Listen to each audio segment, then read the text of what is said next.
This is Off the Bench. My name is Jim Stewart. This is Rick Collins, and we're going to be going over, is social media now more effective disaster relief than the government? And this has really been a key example of how social media not only is a negative tool, but a positive tool when it comes to spreading and getting donations for disaster relief. It's incredible what, for example, J.J. Watt's been able to do with his social media effort on Twitter. He's put together over $27 million of funding, basically from crowdfunding, because of his Twitter posts. He's been going out, he's been purchasing materials, purchasing food and water for the hurricane relief, and taking it down there, handling the entire logistics of the operation, and live vlogging, if you will, of everything that he's doing. And he's been able to gain so much support through social media that really has never existed before. It really shows that a one-on-one personal connection now is the way to really market, whether it's relief or a brand or a product. But in this case, it's relief for a natural disaster, because you see a lot of people like the Blue Cross and Red Cross, Red Cross, Blue Shield, and they sit there and they say, hey, donate, and that's all they say. Just donate. We don't know where your money's going to go. Just give us a bunch of money. It's this hands-on approach that J.J. Watt has taken to the relief fund now, for his relief fund. Right. And it is please donate. He talks one-on-one on social media to his followers, which is gaining probably millions over the last week. And he is just not only growing his brand because he's a good person and he's going to be able to help a lot of people, but it's the way he's interacting with people. And we're so used to now social media almost being a bad term. Absolutely. You think about all the guys who've gotten in trouble via social media, slipping into the DMs of some model or something like that on Instagram. Hear about these stories all the time. Players getting in trouble, whether it's getting in trouble with the league or getting in trouble with the law via social media. This is an example of where social media can help and has helped in the past, but this example of J.J. Watt is beyond what we've seen anything on social media. It's also allowing us to see another side of this social presence, not social media, but social presence, this outcry, this outspeak of players. Right now we had turned all speech to players related to kneeling and all these protests that you see in the NBA and the NFL. But as of this week, I think that really has changed the paradigm a little bit, because now it's being used to help people. People might now see it as more of a positive tool than a negative tool. Hold off on that, Jim, because it will go right back to all the negativity, and there's still plenty of negativity, occurring on Twitter, Facebook, Instagram, but there are the opportunities, and J.J. Watt has taken advantage of it. And really, there's really been two names that have really wreaked havoc this week. One has had an impact on Texas, and the next one is going to have an impact on Florida, and that's Harvey and, is it Irma? Irma, correct. No one expected Harvey to have the damage it did. Honestly, I've had people talk to me, and they said, I'm nervous about this hurricane. The last couple hurricanes that hit land in Texas just put a few inches of water on the ground, and that was it. This has been the most epic flooding in almost our nation's history. Yeah, I think it went back to 1928 in Galveston to see as much damage and as many lives lost in the Houston area. And most of that was Galveston, not actually Houston. Yeah, and so now people are getting really nervous because Irma is now turned into a Category 5 hurricane. And they expect potentially Category 6 pretty quickly here as it goes over the islands. But people, I'm not trying to underestimate what Irma can do, but there's a difference between, and we have seen it over and over again, a hurricane hitting Florida and a hurricane hitting Texas.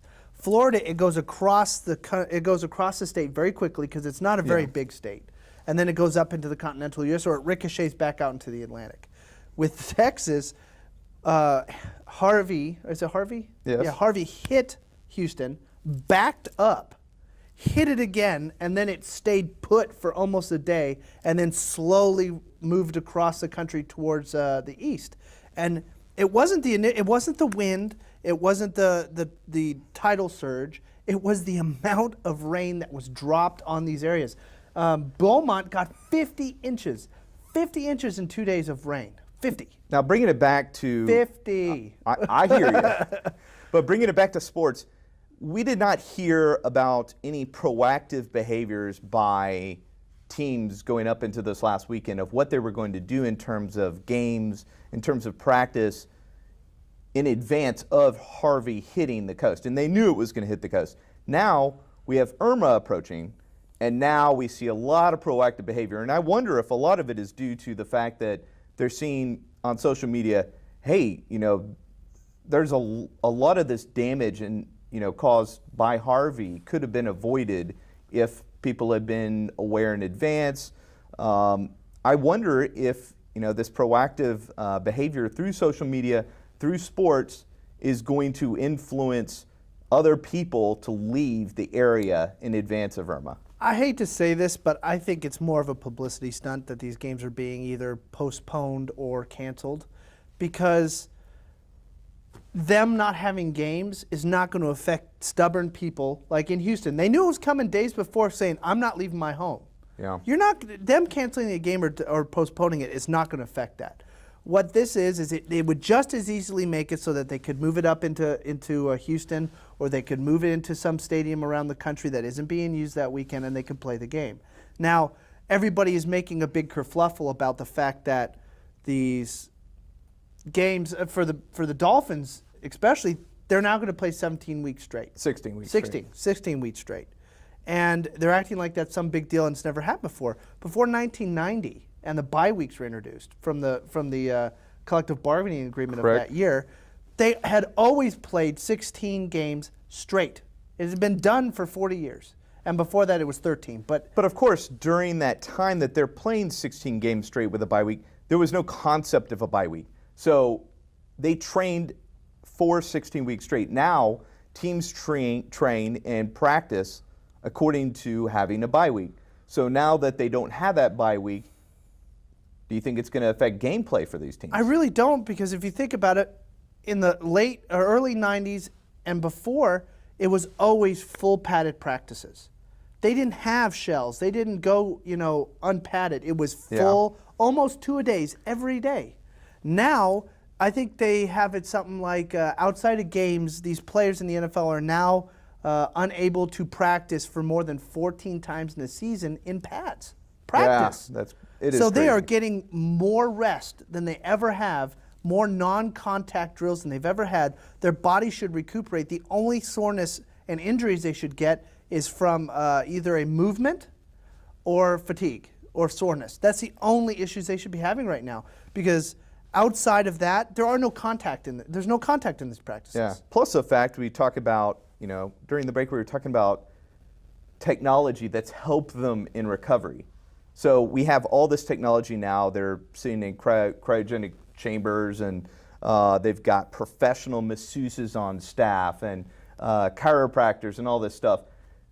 You would think that their bodies would hold up better. And I think part of the problem is, what we've talked about before with concussions and things. These guys are getting bigger and stronger every year, and not necessarily to the point of destroying their bodies, but putting themselves in harm's way more often than not. Well, and the body, over these last couple generations, which are the ones from the 70s, 80s, and early 90s to now, there hasn't been enough time for the body to adapt, whether that means thickening of bones, all that stuff, to the acceleration of the physical strength, acceleration, and really the bodies these players have now. The weight, the size, the strength, the speed. We don't have the ability, the body has not adapted quick enough to be able to support that. And I think that's part of the reason the bye week came along, and that's part of the reason that they're not hitting each other more often in practice. I think there will be a downside at the end of the year for Miami and Tampa Bay not having that bye week. I think the human body, the way it now is in the NFL, cannot stand up to that much punishment. I really think that the period of Miami time. Dolphins' downside is not so much the schedule, the current schedule now that it's been redesigned with the bye week being gone. I think all of it has to do with Jay Cutler. Nobody and that thinks is a story for another day. But thank you, J.J. Watt, for all your assistance in the hurricane recovery. And when we get back, we'll be talking a little bit more sports after these messages.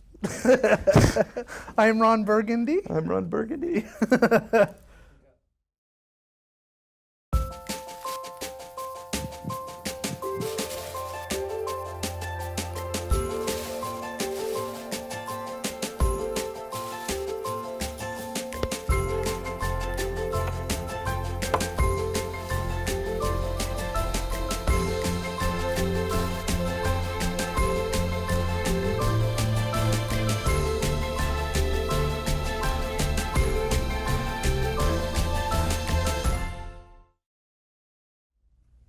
We're back.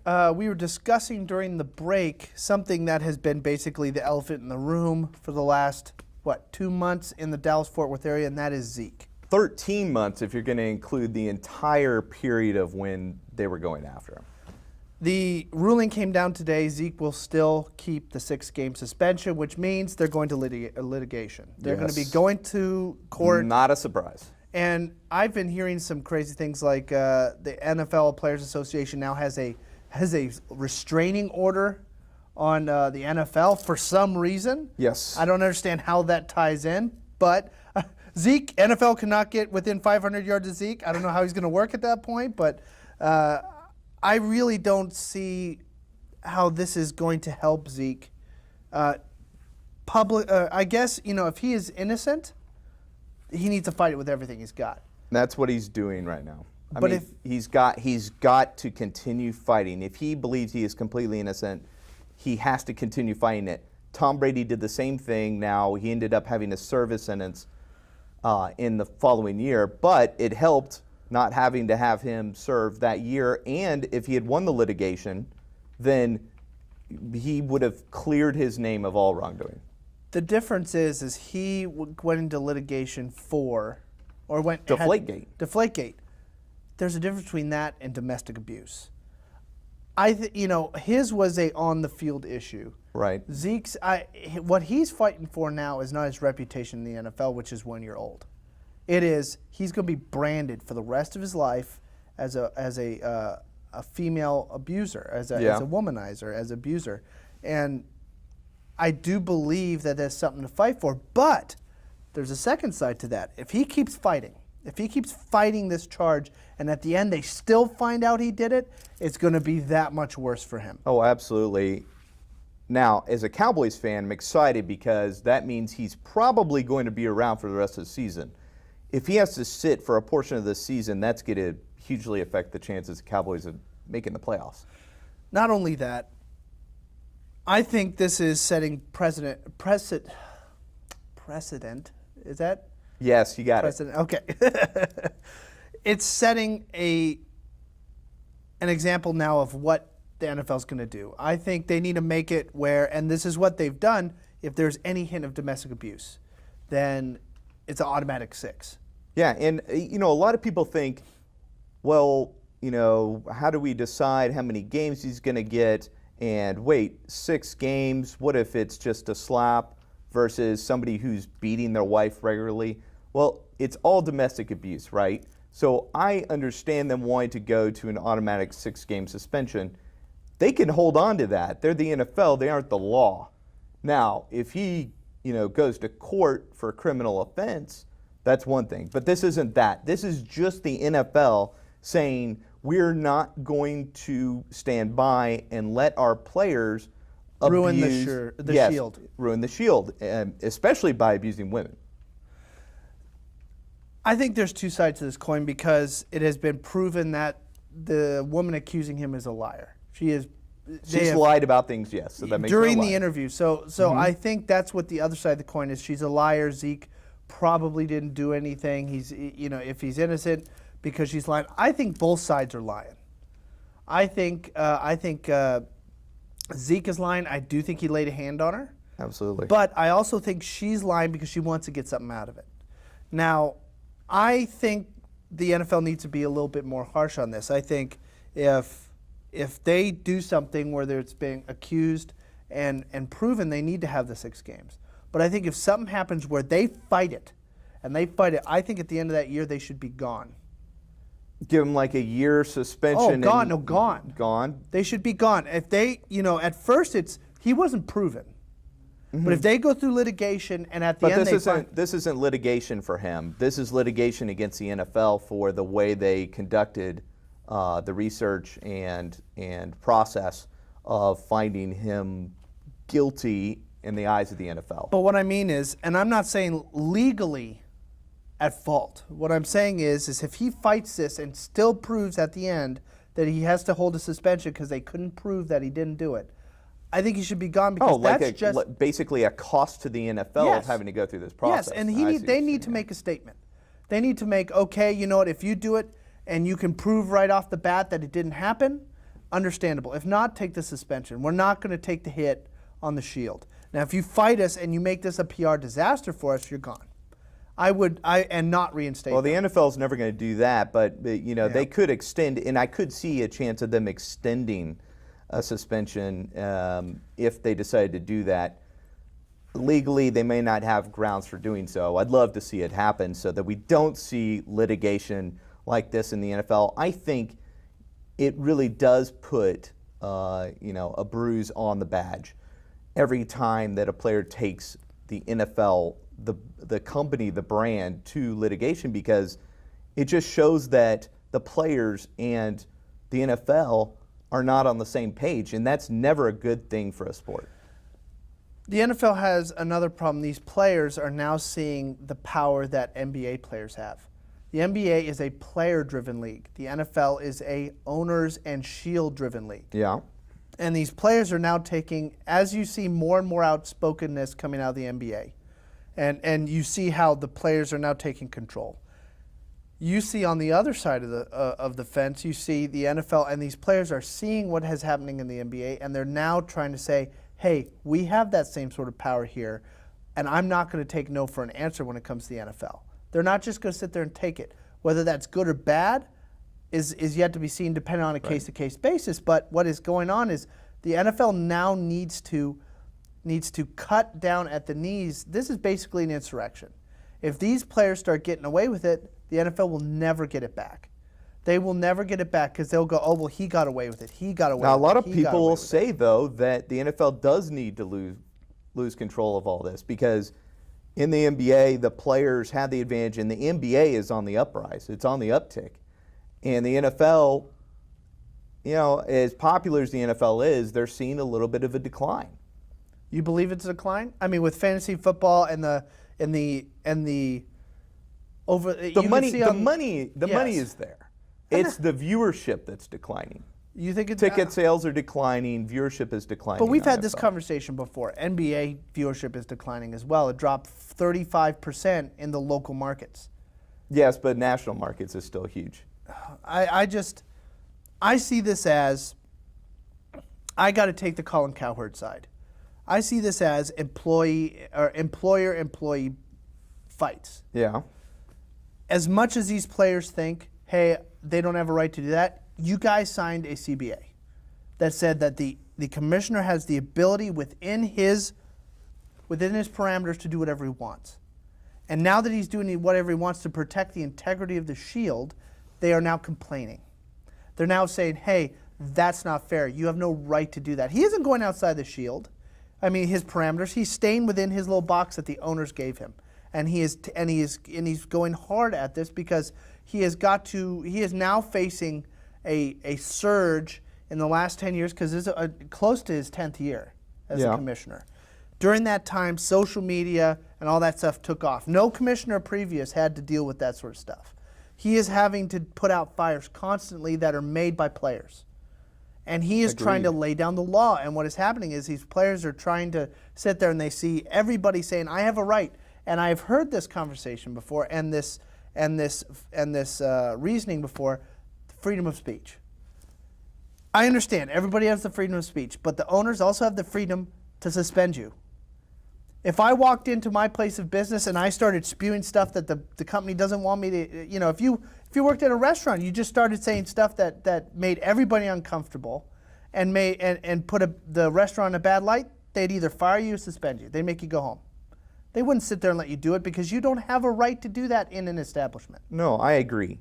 Now, on 6 games, do we think 6 games is a fair suspension for accused domestic violence?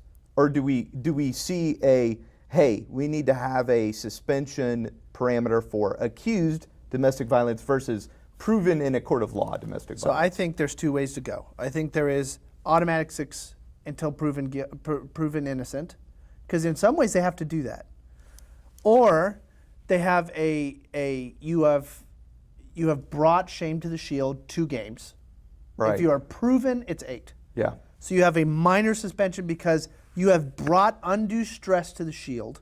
Whether you're innocent or not, this is bad press for us. You're getting 2 games. Right. And if you are proven to have done what is said to be that you have done, it's 8 games. So that 6 games is still there. Yeah, I agree. And I think Ezekiel Elliot will serve a suspension at some point. We just don't know when. It'll be next year. Shireen Williams has told us over and over again. It'll be next year. Next year. All right, and tomorrow we'll be back with more Off the Bench.